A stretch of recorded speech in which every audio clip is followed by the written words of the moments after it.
Welcome back to the Tavern, World Builders! Today we are talking about the novel Voyage of the Damned by Frances White. Beware, here there be spoilers. Grab an ale, zero proof always available, and pull up a chair. I'm Emma, your friendly barkeep, along with Allison. Hi! And Christiana. Hello.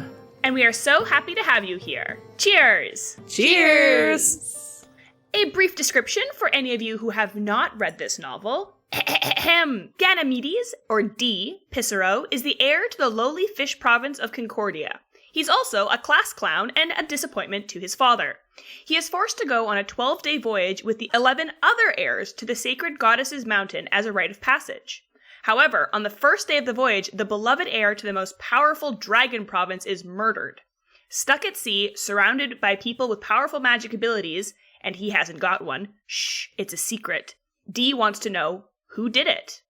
He tries to team up with his ex-best friend and romantic interest, Ravinder, but since the discovery of a valuable mineral in Crow Province, Ravinder has moved up in the world. He's no longer a nobody like Dee, and has even become engaged to Cordelia, the stammering, information-loving girl from Tortoise Province. He refuses and shuts Dee out. However, even if they had teamed up, it wouldn't have lasted long, since Dee finds Ravinder murdered on the deck of the ship a day later.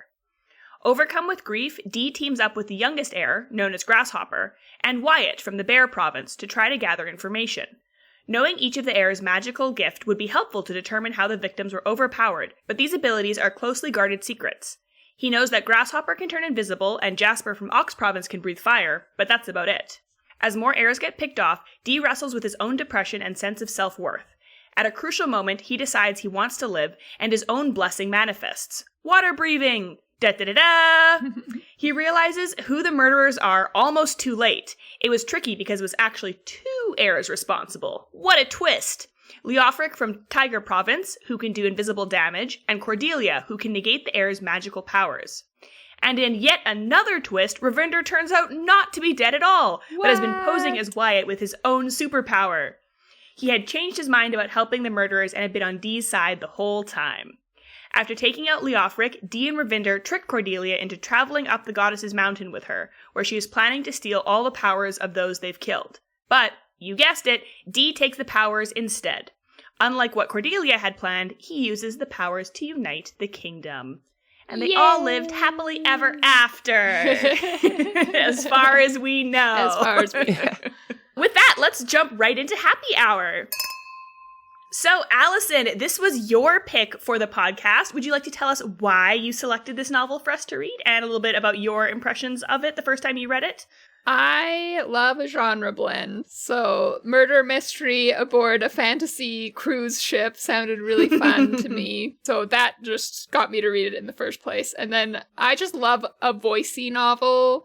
And Dee has a very distinct voice. Very voicey. Just very, playful, but also depressed, but funny. But yeah, it's very good. So that just made me loved it. Also, he's bi, and so am I. So that was I love bi representation. And I don't know, I just really... You'd read it before, right? Yeah, I'd this read was it. Your second this time was my second reading time it? through. And it was actually really funny because I thought I remembered who did it. And then I got to the end and I was like, wait, the person I thought did it is dead now. I must be wrong. That's funny. I'd remembered one of the half correctly and then I'd forgotten who the other one was. For some reason, I thought it was the Bunny Province guy, the healer. The monk. Oh, Yeah. I did suspect him. Yeah, at one point I was like, oh, he was definitely acting the suspicious. one who did And it. I Right. think that's what I thought the first read through too. So I think I was just remembering and I forgot who Right. had done it. So yeah, I don't know. I really liked it. The first time I read it, I didn't correctly guess who the murderer was. And I feel like that's a successful mystery novel if I don't guess correctly. Mm-hmm. And I just really liked Dee's overall journey of depression and worthlessness, feelings of self-worth that he gets from his father just not being a good father, and how he kind of overcomes that. And his relationship with Grasshopper is so cute. Very cute. Yeah, but Very I want to sweet. know how you two felt about it. I really enjoyed it, which is both surprising and not surprising because the larger aspects of it on paper are things that I would love. Love a murder mystery, love superpowers, love that kind of intrigue.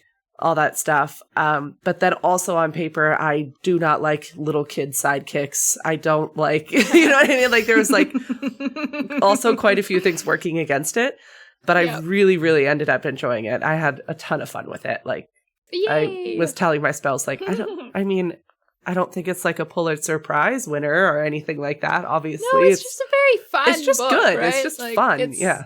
It's not hard to read. Like, you breeze through it pretty quick. I think I did anyway. I really liked the first 3/4 of it, and then the last quarter, after the reveal that Wyatt was actually Ravinder the whole time, I did not love that. I also didn't love that. I didn't either. Yeah.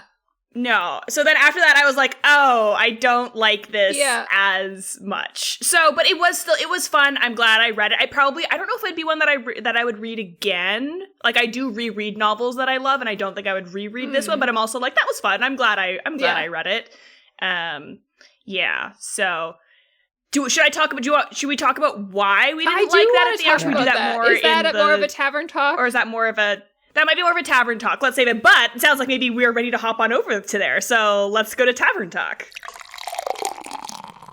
So let's start with that question, because we all three kind of thought that. So you go first, Emma. Yeah. Like, why did you not like the reveal that Ravinder has actually been alive this whole time and was... Yeah. Wyatt? Part of it was just that I liked the character of Wyatt, and so it did feel like a bit of a bait and switch when it was like, no, it wasn't. But I was like, but I'm attached to Wyatt, and now he's this other guy, and I don't care about this other guy, even though, like, technically it was the same guy the whole time. Always that guy, yeah. It didn't feel like it, though. Like, emotionally, I felt like, oh, they killed off a character that I liked and brought back this other character that I... So, like, that just, like, emotionally felt weird. And then also, I really loved the story that they were telling, or I thought they were telling, of, like, oh, this person who you were in love with, and then turned out they, like, weren't great to you and betrayed you or whatever, but you can find love after that, and there's this other person who also loves you and is also really good for you. And then it's like, oh, no, actually, it's just you have one soulmate, and he wasn't really dead, and isn't that great? And I'm like, I guess that's kind of cute, but I didn't think that's the story that was being told, and so then it also kind of felt like a bait and switch of, like, oh, but I really liked the other, like, second love after love story, and not the...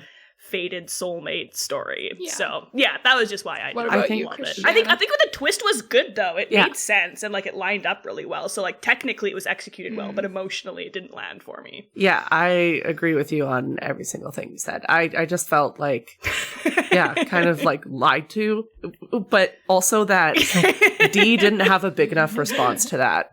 I was mad. Yes. So I was like, oh, that could be really interesting. Yeah. He should have been really pissed and not trust him. And then they were both like working towards the same goal, but against each other at the same time.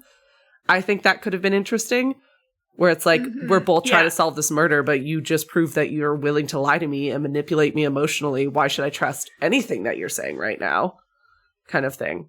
I think that could have made it more interesting. Not that it ruined the book or anything. Like I said, I still really had a lot of fun with it. And I thought it was a satisfying ending. But yeah, I was like, what?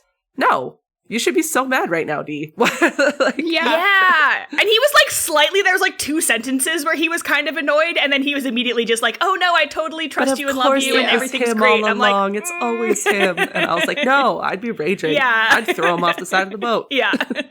So I felt the same as Emma in that I really liked the story I thought was being told about you can move on from a person who is bad for you or like, you know, has made bad choices. It didn't treat you well. I really loved that story. And then when it didn't turn out to be that, I was like, And then my second reason was that Wyatt is chronically ill. Yeah. And I love chronically ill character, but it just turns out that he was never actually a character. He was dead the whole time. Really early. Yeah, he died like immediately at the beginning of the book. Yeah, Ravinder didn't kill him, so that's also like a good thing. Is like he wasn't a murderer. Like he died was a murderer from his actually, chronic he didn't kill illness. Wyatt. Yeah. Yeah, well, he died because it was kind of by suicide because he chose to stop taking his medicine for his chronic. So it's like technically his chronic illness, but it was because he chose. It was suicide. Succumb.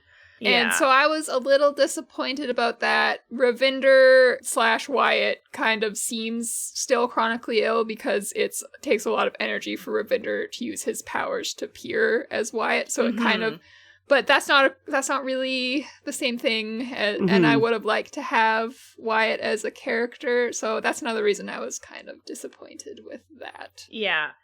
It's almost like the author did too good a job of telling the fake story, so that when he revealed that it was the real. And also, I feel like it would have landed better maybe if we had gotten to know Ravinder a little bit better, and we could have been like, "Oh, yay! Here's this character back that we loved," but we kind of just like saw him being a jerk. There were and then flashbacks died, where and he then... wasn't a jerk, but I don't know if that's true. enough. Yeah. I think Frances White is a woman. Oh, my sincere apologies, Frances White, and to women in general. So I'm curious, who were your favorite characters? Because we have 12 kind of main characters here. I mean, some of them get more spotlight than others, but I'm curious who you loved. You go first, Christiana. Yeah, Nurgwai? Is that how you say their name?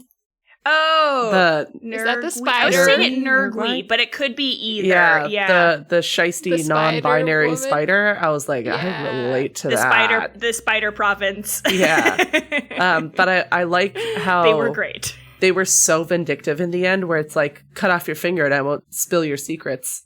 And then they do it, and then they're like, just kidding. Never mind. I was like, oh, evil. Yeah. I love it. I love that even as like a plot trope thing, because it's so often of like the villain being like, give me this or I'll kill them. I'm like, why do you trust them? Yeah. Why are you going to give them this thing? They're probably just going to kill the hostage anyway. And it's like finally a villain did the villainous thing. I'm like, yes, excellent. Yeah, I enjoyed them quite a bit. I thought that they were they were an interesting character. They were very fun. Yeah. They were very cool. And, like, they were also, like, very overtly villainous. You were kind of, like, the whole time, you're like, they're the ones killing people, right? Like, clearly they're villainous. And they were in on the plot, but they weren't, like, the main baddies. Arbiter of it. Yeah, so it was kind of like a good red herring also. Yeah. I think my favorite character, thinking about it, the first name that came to mind was surprising even to me, but it was Eska. And she, like, dies fairly soon, really, but she's, like, the northern mammoth, strong woman.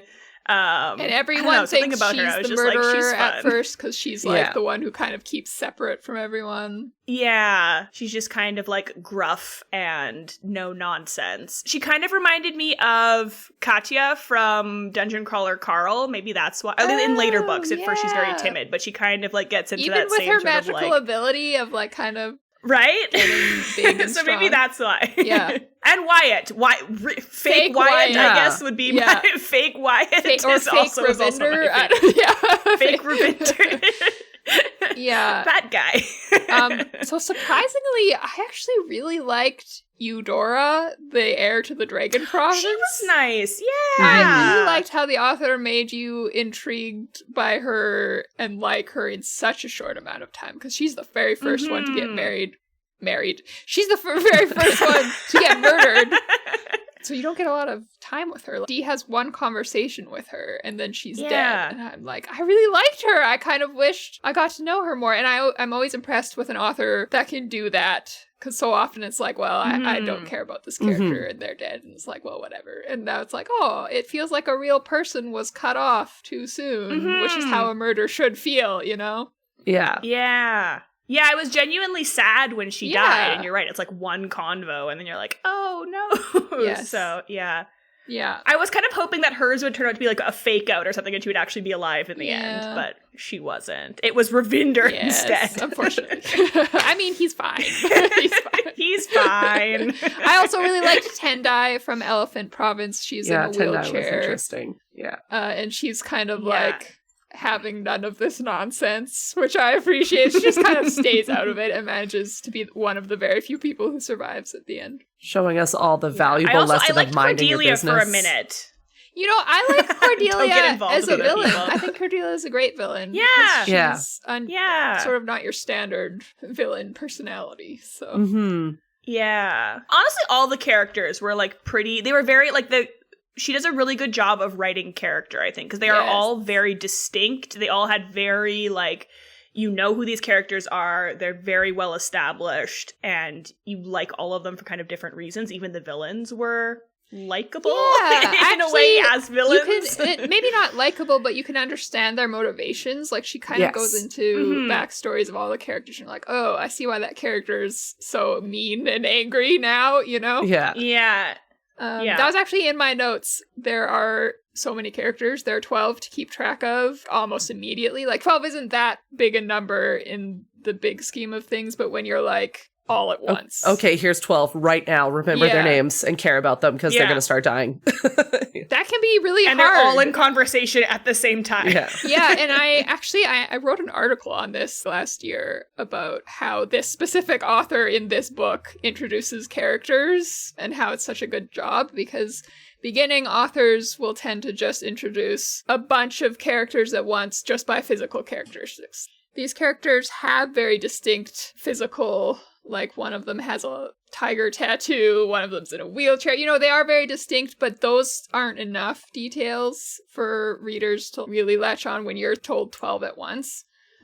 So the way she does it is actually really great. She introduces them individually, actually. Like, Dee will have a conversation with one of them. He meets Jasper first, I think, when he walks into the ship, and talks to Jasper, and Jasper's very distinct and angry and mad at everything and everyone. And then he moves on to another character and meets them and talks to them. So it's not like you're thrown into all of them at once. You know they're all there, and you know there's 12 of them, but I really like the way that the author introduced them.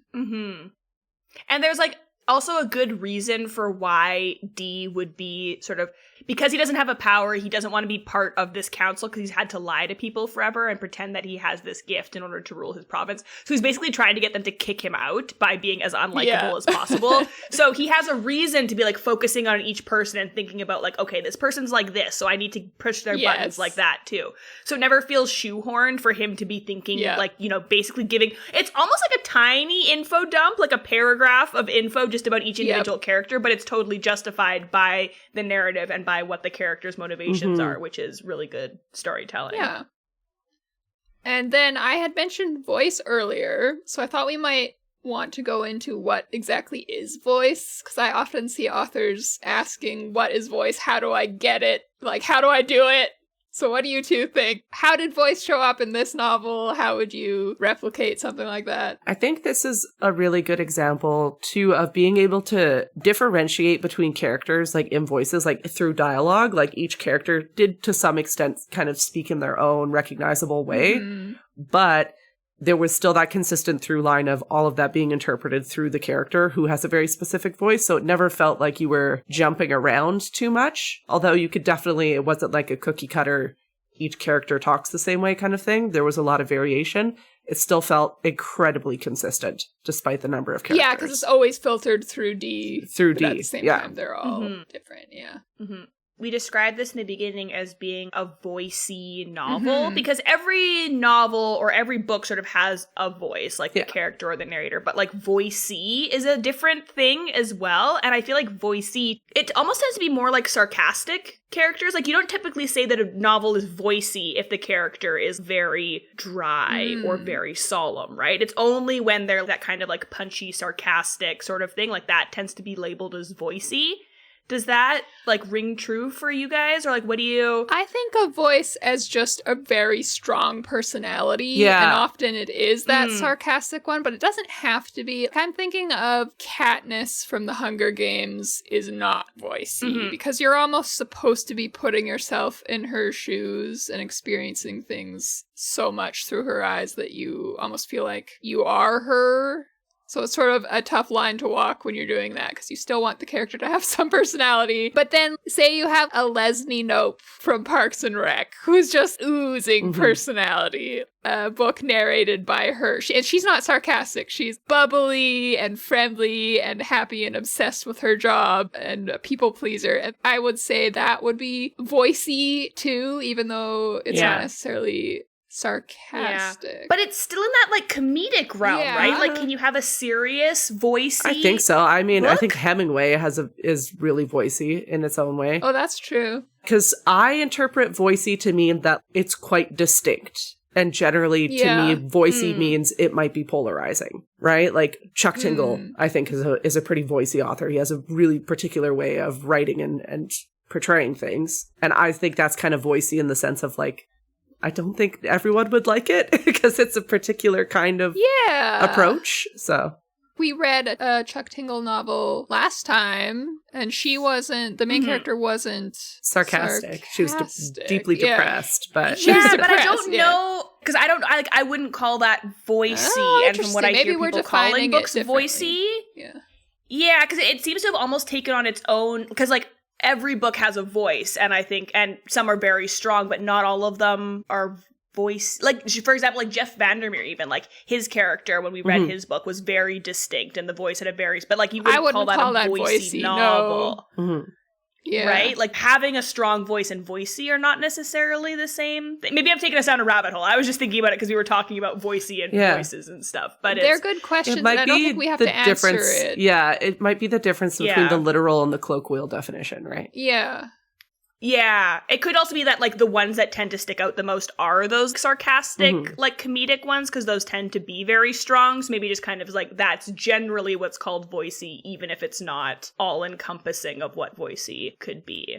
Yeah, and I will just give some advice if you're trying to find your voice as a writer. It is word choice, it's, you know, rhythm, punctuation, but it's also the attitude of the narrator and the specific lens that they're seeing the world through. And I think that's the part that sometimes gets forgotten when you're trying to write a voicey or find your voice as a novelist. Because, like, everyone is biased and has experiences that makes them have different opinions about things. And sometimes I feel like that's forgotten when you're writing, when someone's trying to write a voicey novel and they sort of forget to add those things in. And that's really what makes me care about the character, is when I'm like, oh, they're opinionated. They have thoughts and feelings like a real person, you know?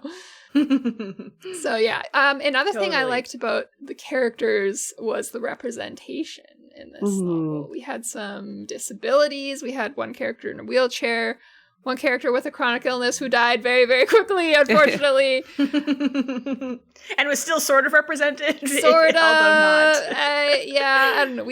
I already went into my feelings about that. Yeah. Some queer characters. I think we had some other, were there other, oh yeah, we had two of the women were having sex at one point.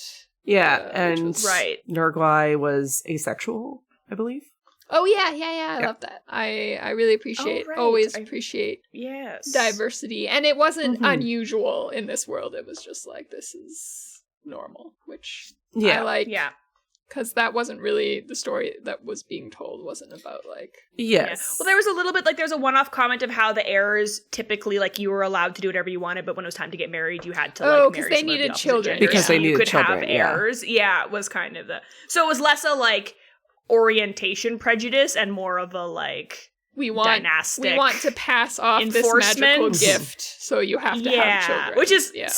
Still not necessarily great, but is a different flavor of bad than homophobia directly. A little different. So, we love diversity in the bad stuff as well. But I'm just thinking of, like, when we were talking about the Dragon novel in our first episode, A Natural History of Dragons. Natural History of Dragons. We had discussed a bit about feminism and how this was a sexist world and the reasons for that, and like the plot was very much tied into that, like the main character's journey was tied into that. And I just don't feel like this world that's not the story that this author wanted to tell. And I like a variety. Yeah. So, when you're considering whether you're making a diverse, normalized diversity in your world or making it similar to our worlds, both can work. It just depends what kind of story you want to tell. And I think intentionality is really important, because we often default into things where it's like, oh, well, this is a sort of historical setting and therefore women have to be oppressed. It's like, well, no,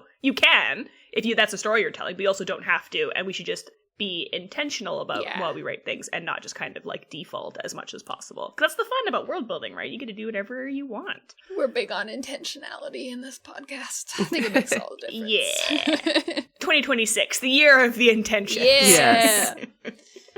And then, of course, this is a genre blend.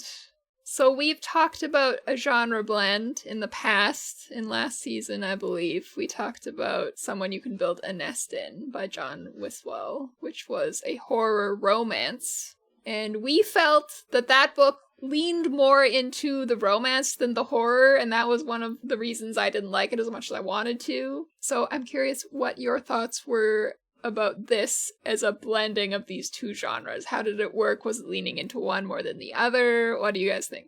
I think it was a really good balance, and I think a little bit of it has to do with the fact that murder mystery tends to be kind of formulaic. You know what I mean? Like it's generally people are brought together in some space. Someone gets murdered. You try to figure out who, everyone's a suspect. You know what I mean? So you tag the wrong person at 40 minutes into the episode, and then you have to find the right person. That's a specific subgenre of mystery, is locked room mysteries, which is what this would be. Yeah. Yeah. But I do think it was really well balanced, and I do think, like I said, a little bit of it kind of loans itself to the fact that with murder mystery, there are so many like very recognizable parts of it. Even the parts of this book that weren't really focused on the murder mystery, like him and Ravi's relationship, how he fits it in the kingdom, and like that kind of discussion, it's still like the next minute you notice something like, oh, and then I saw this person go down the hallway, and you're like, oh, that's a murder mystery thing. We're back. Yeah. Like it's pretty easy to kind of flip between the two. I really liked it, and I do think it made it more interesting. Though I will say, for the plot, I called immediately. I'm like, someone's power is to turn off everyone else's power. Oh, of course. Instantly, as soon as they were like, how did that happen? I think it was like by the second death. Like when Ravi died, I was like, he has some sort of superpower. And he stabbed like 47 times. I was like, he couldn't use it, obviously. I don't know. That was the only one where I was like, that was too obvious for me. They did a good job of hiding who had that power, because for the first bit, Dee assumes that Cordelia has her brother's power, so her brother was the heir, and then he died and passed on his power to him, or to her. And we, at this time, we don't understand anything about how the world building works, so we're just like, yeah, sure, that's how it works. And then later he finds out you don't necessarily get the same power. The power is sort of dependent on the individual. Yeah. But by that point, you're already kind of, your suspicions of Cordelia are kind of already set. So, like, that was well done. Yeah, I didn't know who was going to have that power, but I was like, someone has that. Someone on this ship has that power. Yeah, and then I think it helps that fantasy is kind of a setting and murder is kind of a plot. That's a really good way to phrase it. They work really well together. Yeah. Mm-hmm. As opposed to horror and romance, it's a bit more of a messy blend, because they're both kind of plot-based. Plots, yeah. Yeah. But also, I really enjoyed that it was still, the fact that it was a fantasy was still crucial to the plot. Yes. Like, the fact that they had powers, like, that was necessary. And if you took that away, it wouldn't be the same story. Because sometimes it can feel like someone just threw on an extra genre just to be like, oh, fantasy's a big market, let me throw in some magic. And then it's like, well, you could have taken it out and it wouldn't have changed the story. This didn't this was clearly not necessary. But this, like, they were so intertwined. And I think that's a really good way to do a genre blend, is when both of the genres are equally as integral to the plot. Yeah. This time, as I was reading, I really noticed that most of the world building is told to us, because we're stuck on this ship. We never actually see the world that they're talking about. And so this time I was reading through to just look at how the author did that, because that's sort of like, oh, no, show, don't tell is the constant advice. But it really worked for me. And why do you I have a hypothesis about why that is, but why do you guys think that is? I think part of it is the voice, like the fact that Dee is just sort of an entertaining person. So when it's not, even when they're telling you something, they're telling it in like jokes or in like reflections, or you're getting parts of their personality mixed in with what's happening. So it's still entertaining. And also it's stuff that there's a reason for Dee to be learning. Like, he wasn't interested in learning about the gifts because he never had one and he hated them, so he like didn't pay attention, and so now he has to learn because he's invested. And so it's not just like as you know, this is how the powers work, because that's so annoying. As you know, in Fish Province, blah blah blah. Yeah. So it also made sense as to why he would be learning this stuff now, which also makes it less irritating. I think it also ties into the mystery, because it's like, with world building, I'm like, oh, I want to know what's going on. But I want to know what's going on through the plot. And in this case, like eavesdropping on people and getting little snippets about what's happening in another province. Very convenient way to put in some exposition, but also really deeply satisfying when you're trying to solve a mystery, right? Where you're like, ooh, what did they say? So. Oh, good point. Yeah. Yeah. All of these I'm agreeing Were with. either of those your hypothesis? My hypothesis was almost all the world building details were told to us through the lens of a specific character. So as we were learning about Tendai and why she's so grumpy, we also learned some details about how she grew up in Elephant Province and stuff like that, and what her province had to go through. And so it wasn't just facts being told to us, it was, oh, this is backstory of this character, and we're trying to figure out these characters' motives, so it's relevant, and like it just all fit together like a nice little puzzle. Yeah, I think that's probably right. Usually for characters' backstories, we're told that anyway, unless you're doing a flashback, but that's rarer. So we're already used to that in story. So throwing in your world building into your character really does make it more digestible. That's very interesting. I hadn't even picked up on that they were doing that. That's very cool. And that's just a general good thing to do, because writers often get so caught up in their world they forget that it needs to be told through the lens of a specific narrator. I mean, it doesn't need to be, but when it is, you'll grab your reader's attention so much more easily than if you're just delivering facts. You can use an omniscient narrator. You can still do that. It's not done as much as it used to be. But I think I prefer not omniscient narrator, like seeing through the lens of a specific character. I find so much more intriguing. But again, it's all about execution and intentionality, as we've said before. Making that choice and using the strengths of that choice. I'm curious, did you two correctly guess the murderer? Did we already say that? I know I did not. Yeah. I typically don't try to. I'm just kind of along for the ride. I'm generally not trying to figure out who it is, and also I never figure out who it is. Did you guess it correctly? At one point, I guessed it correctly and then talked myself out of it, which is, I really like when that happens in a mystery. Or at least I guessed, well, Cordelia, for some reason, rubbed me the wrong way from the beginning. I was like, I just don't like you, so I'm going to blame you. B doesn't like her either, so yeah. But Leo Frick, I was like, oh, it's that guy. But then I was like, but he's so obviously a jerk. Right? It can't be him. Like, I talked it's obviously this guy, it's so a red herring. This guy. I talked myself out of it. But I like that the two ended up being the most obvious and almost the least obvious. Yeah. I feel like Grasshopper would be the most least That's obvious. what I was hoping for, actually. As soon as Grasshopper was introduced and she went invisible, I was like, how great of a murder mystery would it be if this kid he became best friends with has just been turning invisible and murdering people, being like, I don't know. I was never told it's bad in my province. Like, I loved how badass she was. She would make occasional comments about, oh yeah, we just chop off people's hands. Or it wasn't, I don't think it was that, but just like random. But stuff like similar things, And D is like, what? It was very funny. Just like life being super brutal. Yeah. Actually, I did guess that Nergui was involved with it, because I thought that their power was like making you see stuff, so I thought that that's why the people didn't fight back, because I thought it was more like they appeared as somebody that they loved, and so then the people were like, oh, it's you, I love you, and then they would like stab them or whatever, so I did get that part, but that they were kind of like a tertiary involvement in the murders, so not really the main villains. Yeah. But yeah, it was kind of a fun twist that like Leofric is so obvious that you're like, well, it's obviously not him. And it's like, no, it is. Plot twist.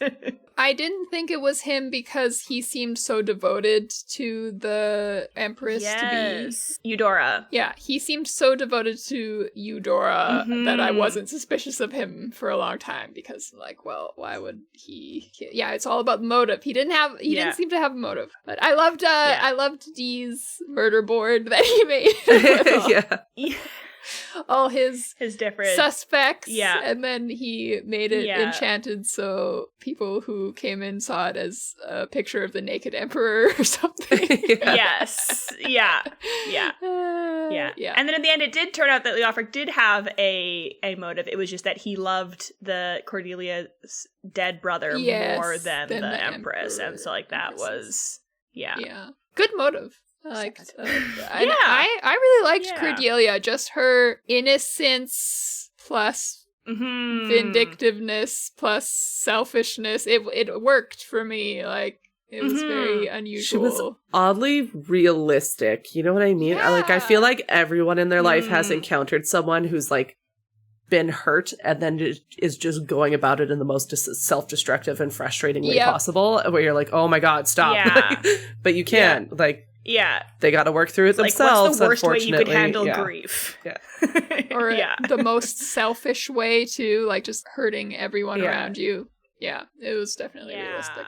And then lastly, what did you think about the themes in this novel? There was depression, suicide, wanting to fit in, be accepted. And really somehow with all those dark themes, it managed to be a very light I think that was also an oddly realistic approach to some of these things, right? Like, I think everyone has had hard times in life, right? And I know for me, at least, I always cope with humor, right? And so going through something really awful and being like, well, sure, great, okay, of course this is happening, right? But having to power through. So I liked that. With the wanting to fit in, I will say I struggled with it a little bit, just because I'm like, okay, so a world where like everyone has crazy colored hair and like different colored skin, and you could be whatever sexuality you want and people don't judge you. Yeah. And it's based entirely off of like the ranking of the provinces is how we treat you. But we still don't like fat people. I was like, what? Yeah. That one kind of, I was like, really? That's what you guys are hung up on? Okay. So that took me out of it a little bit. And some of the commentary of, I don't know, I'm a bigger person, and the whole like him being obsessed with food. I'm like, that's a tired trope. Like, I don't. So there's a few things like with that, with the whole wanting to fit in thing, where I was like, I don't see why this is a problem or why people are judging about that. But I do see, him not having a power, like the conversation around him not having a blessing and having to fake it all the time. Like, yeah, absolutely.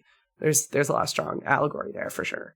Yeah, I mean, it felt very, I don't know, sometimes I couldn't tell what age it was supposed to be for, because it definitely felt YA, but for some reason going into it, I thought it was an adult novel. Yeah. But I'm pretty sure, like, I would not call this an adult novel. No. Like, between the themes and the ages of the characters, I'm like, this is, like, solidly YA. I believe it is marketed as adult, so that's interesting. Why? Yeah, I was it does, because they are adults' age.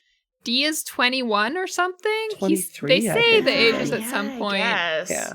They don't read as 21. Like, if you told me they were 17, I would be like, that fits. Yeah, me too. Same. I'm really curious why they didn't make this YA. They decided to. I'm going to say that is wrong. That was a wrong marketing decision. It was too. Especially, because we've talked about how, like, one of the biggest things that differentiates YA and adult is themes. And these are, like, entirely YA themes, right? Like, wanting to fit in, your self-worth. Yeah, like, that's totally, I'm trying to guess why. And here's my guess. I have no idea if this is true. The market for murder mystery might be more adult. Yeah. Than YA. Maybe Perhaps, that's why they put it in there. But I have no idea. But I still think it was a wrong choice. I would definitely call this a YA. Yeah. And I mean, so some of those themes didn't really resonate for me personally, because I'm not at the age when those things are as poignant for me. I did like, and I'm going to try and say this in a way that doesn't sound bad, I like the portrayal of depression, because I find that sometimes if it's done poorly, and I'm going to emphasize if it's done poorly, and not that I think this about people who have depression, it can come off really grating, because characters can just feel very, like, I don't know, it just comes off, I want to say mopey, but like, I know that sounds really, like, I'm not talking about people who actually have depression, but when it's written poorly, it's just, it can be like one very, note. Like, feel it, like, it could be really easy for it to or like feeling very sorry like for that. yourself, like sometimes. Yeah. And it's like that gets grating when you're reading it and it's not done well. And I thought that this was a really excellent portrayal of depression, because like it read really true, and also was like a portrayal of like, well, you don't it's not necessarily the way that people think about depression. You don't have to look depressed even, but on the inside you're feeling all of these feelings and these like terrible things. But yeah, then coping with it with humor or with food or all of these external things, which I thought was a really good portrayal. And even the way he pushed through it, because it was like a sort of gradual thing, and then had a moment of having to choose to live, and that was really I really liked that moment. I thought it was really well done. I did too. Allison, I was wondering how you felt about his reveal that he actually did have a power, because I know in the past you've talked about how you kind of like it when people don't have powers, and that you don't love the like, no, they secretly do have it. So I was wondering how you felt about it. I feel ambivalent about it, I think, because the power didn't really have that much significance to the story. Yeah, like it's not like he needed to use it. Well, wasn't he going to drown? No, that's true. He was going to drown. Instead, he does use so it. he would have died. Maybe I do like it. I don't know. I liked that more than I thought I would. I loved it. It was very satisfying to me. Oh, good. I'm glad you liked it. I feel like the culmination of some of these decisions, so the power, Ravi being alive, and how it wrapped up at the end with him getting all the powers, I did like the rainbow hair. Yeah. It almost felt like it was being tied into too neat of a bow. That's why I also thought it was YA. Yeah. It's because it had like a very much the like not at all ambiguous ending. It's like everyone wins. Good triumph. Things are perfect and yay. The ending is him becoming the new emperor and deciding to change all this stuff and take down the wall and whatnot. And I'm just like, that's a big very undertaking and it's not going to be that easy. And it's just felt, I don't know. But that being said, I love this book, so I'm complaining about a thing that I love. I think it was deeply satisfying. It is all these things. I don't know, because I think because the book is so fun, I think that's why I liked the overly happy everything gets wrapped up perfectly ending. Because it was just like a fun, satisfying, then they win. Yay, let's go. Yeah. Like, I can't really think of a different ending that I would choose, but also, all these things I have issues with are all in that last quarter of the book, which is why it, fell off for me. Because it also was a little bit, the tone, and again, I think this fits YA, but it was very much D is the only good person and everybody else sucks, and therefore only D can harness these powers because nobody else could be trusted because he has empathy and nobody else does. And I'm like, well, that's a bit not how the world works, but I don't know, it was a very kind of more black and white, which I think is also sometimes not always, obviously you have great morality, gray stuff in YA, but I think a more black and white view of it tends to be more YA writing. Yeah. So it really does fit YA. I'm a little shocked that we're gonna write a stern letter to the publisher. I don't know. I'm not a marketing expert, so that's true. I just want to throw in here, this is Frances White's first novel, I believe. Oh, really? And she great job, Frances. Know, right? And she has a new one coming out. It's a very strong debut novel. It is very strong. And so I'm just waiting for this new one because I'm like, yes, I loved this voice. I love this book. I really want to read the one she has next. It's called The Bone Door and it looks kind of creepy. It's got this rabbit with a rib cage showing in the front. It looks really cool. So I'm excited to read it. I'm gonna get it when it comes I out will next check year. that one out for sure. Yeah. Sneaking in a little proprietor's pick, even though we don't do that segment anymore. A bonus for all of you longtime listeners. Yeah. I do think, however, that this is going to bring us to last call. So here are our concluding thoughts and questions that we think you can take from The Voyage of the Damned and apply to your own world building. Allison, do you want to kick us off with what you think is good to take from this novel? Yes. Make your characters memorable in more ways than just their appearance. Describe them in a way that will help readers to remember. And that's not just the way they look, but how they interact with the protagonists, their mannerisms, their attitudes, opinions. Not everyone's going to think the same way about something. And it can be tempting to just have every character think the way you think as the author, because it's hard to put yourself in other people's shoes. But you gotta do that as an author. You gotta pretend you're a dozen or more other people when you write a book. So get used to doing that. And read books like this as an example of how to do it well. Christiana, what do you take from The Voyage of the Damned as a lesson? I know people try to subvert expectations, and this is a good thing. There are certainly probably too many chosen ones out there. But sometimes it's so dang satisfying when they're chosen. And I think the lesson from that is sometimes by not subverting expectations, especially in a genre like murder mystery, where the whole thing is trying to be as twisty as possible, sometimes making the massive jerk the murderer is more surprising and interesting than trying to flip it on its head. Or having the person finally get all the powers in the end can be a very satisfying end. Tropes exist for a reason, so, don't shy away from them too much. That's true. We've got a full 180 where everything is so subverting that now doing the trope is actually kind of surprising. Yeah. Yeah. Which actually just when you were saying that, I thought of another, like, well, I think that he had to get his superpower, his gift, because otherwise it wouldn't have tied up so nicely at the end, right? Because the whole thing was that it has to pass to a kid, but his father had like a bunch of affairs, so he assumed that he had some half sibling with the power. Yeah. So if he hadn't gotten his gift, that's a big thing left open at the end of the story of like which illegitimate child is going to pop up and claim his throne, right? So that also, wrap. And this is a standalone, so yeah, there's no. So far, I guess they could come back with book 2, but the story feels pretty told. Planned as a series. Yeah. I am going to say that what I took from this book that I think I would love to see more people do, and not that people don't do it, but I love more slice of life fantasies or fantasies that have other genres happening. Like, I love a cozy fantasy. We've talked about this before. I love turns out I love a murder mystery fantasy. Like, I love kind of smaller stories set in fantasy settings. So I love that this book did it, and I think that more people should do it. Not all fantasy has to be epic, sweeping fantasy. You can tell, if you love the fantasy genre, but you want to tell, like, a rom-com, you can make your rom-com a fantasy. Just, make sure that there's a reason for it to be a fantasy. Make sure that the magic is important to the story. But other than that, do more of that, because I will read your book. Send them to me directly, and I will read it.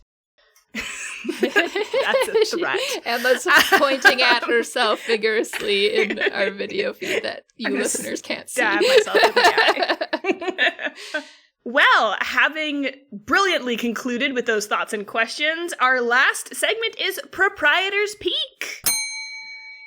So let's talk about what's coming up next. Next episode. I realized that by changing the order. So we used to do Proprietor's Pick earlier. I was editing the podcast the other day, and I'm like, we have like a last call with like a sound effect that's like, this is the last thing. And now we go into Proprietor's Pick, which is like someone ordering a sound effect of someone ordering again. But whatever, we're flexible, so we'll just forgive the sound. I'm sure our listeners will forgive the sound effects. That aren't. It's our tavern. We can do what we want. Right. You can order one last thing after last call. That's right. Order up. Well, that's last call, right? Last call is when you put your last order the menu. in. It's us writing the menu the next day. And people are like finishing for next up. Week. Yeah, there you go. Finishing up their food and they're watching us do it like, tomorrow, that's the soup of the day. Yeah. All right. There we go. We've got the lore. Our next episode will be a world-building workshop, and I will be guiding us through building a superpower-themed magic system. Very excited. I can't wait. It's going to be so much really fun. So stay tuned. We're going to call it the Zed Women. The Zed Women? Like the X-Men, but it's the Zed Women. Come on, don't make me explain the joke. I have to. I didn't get it. I like Zed Women. Me and 3 of our listeners were on the same. Sorry, our next Tavern episode, which will air in April, we will be discussing The Hitchhiker's Guide to the Galaxy by Douglas Adams, a classic. Yay! This is Emma's pick. Why did you pick this, Emma? Because it is one of my favorite novels of all time. It is a comedic sci-fi novel that starts off with the destruction of the Earth and carries on from there. It's fantastic. If any of you listeners are planning on reading this before the episode, I also strongly recommend the audiobook as read by the author. That was my first introduction to it, and while reading the book is great, the audiobook is just like next level. So, listen to it. It's pretty short also. So it'll be a super fun one to talk about. There's like 5 in the series, and they kind of all together make a normal sized book. Yeah. So it'll be a speed read. And speaking of voicey novels, this is definitely one. So I think it'll be super fun. If anybody does want to read this ahead of our episode on it, you can, like I said, listen to the audiobook, or if you want the print version, you should definitely get it from our bookshop.org page, which we will have linked in our show notes. If you buy from here with our link, you will support both us and an indie bookstore. Yay. So it is a win-win. And the author, a win-win-win. A quadruple win. Unfortunately, we are at closing time. We would love to stay longer, but these mysterious bloody footprints aren't going to follow themselves now, are they? Dun, dun, dun. Suspicious. Most bloody footprints are, I would suspect.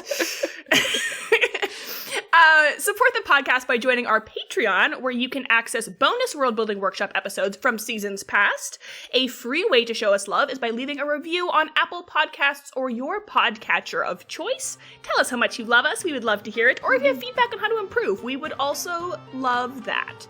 Find us online on our Discord, where we chat about books, writing, and world building, on TikTok, and at our website, www.worldbuilderstavern.com. We hope to serve you here again soon, but until next time, scram! Bye! Get out of here.